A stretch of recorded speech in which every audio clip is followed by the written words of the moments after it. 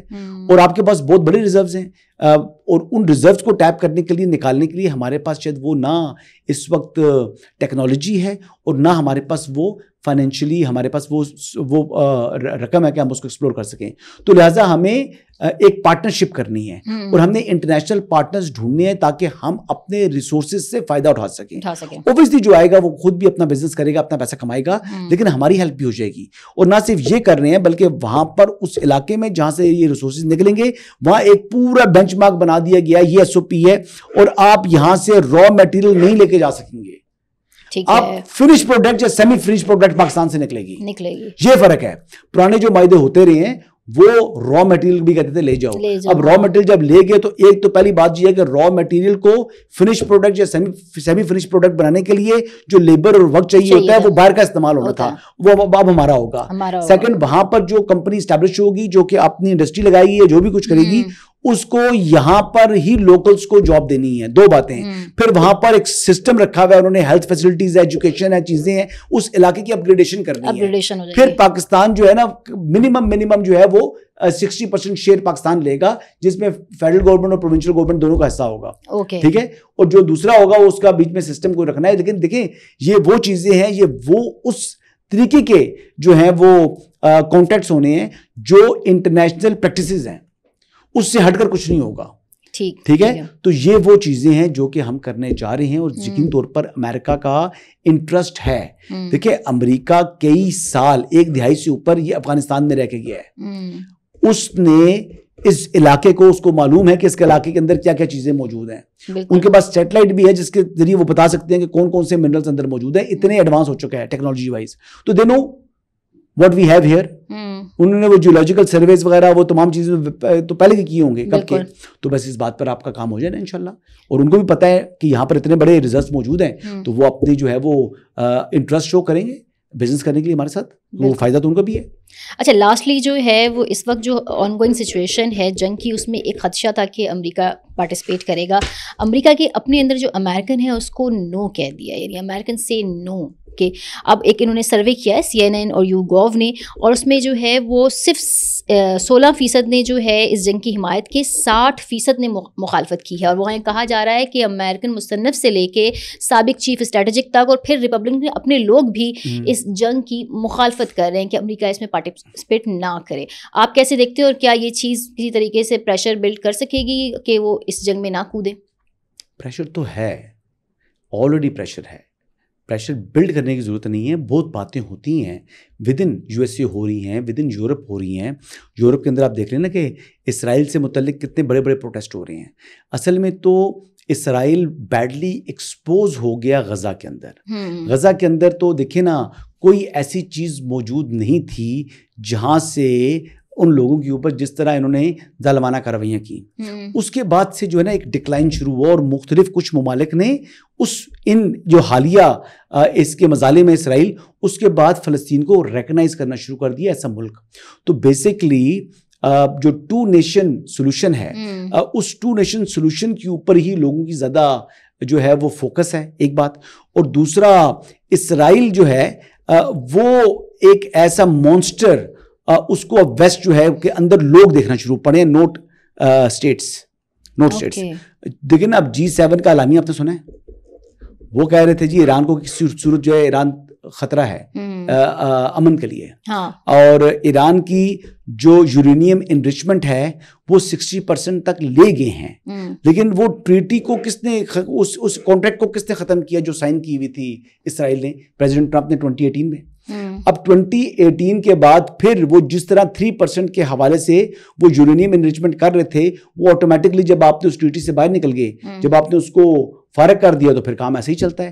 تو یہ چیزیں ہوتی ہیں، کچھ ایکشنز ہوتی ہیں، کچھ ریئیکشنز ہوتی ہیں. لیکن بہرحال ایران بھی اگر تھوڑی سی فلیکسیبلٹی شو کرے اور اس وقت معاملات کو سمجھے، کیونکہ ایران کے اندر بہت تباہی ہو چکی ہے، تو عوام کو محفوظ رکھنے کے لیے اور کوئی ایسا رسپیکٹیبل سولوشن اگر نکلتا ہو ایران کے لیے تو ایران کو بھی اس ڈائلاگ کی ڈیل کو ایکسیپٹ کرنا چاہیے، جو یہ میری ذاتی رائے ہے. اچھا، یعنی آپ کی ذاتی رائے ہے کہ لچک لانی چاہیے. لچک لانی چاہیے. دیکھیں نقصان اسرائیل کا یقین طور پر ہو رہا ہے، لیکن اتنا نقصان نہیں ہو رہا جتنا ایران کا ہو چکا ہے اور جتنا ہو سکتا ہے.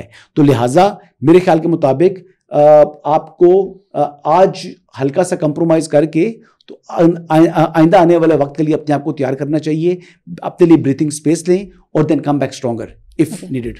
Thank you very much. So مزید انسائٹس کے لیے مجھے دیجیے. اللہ حافظ.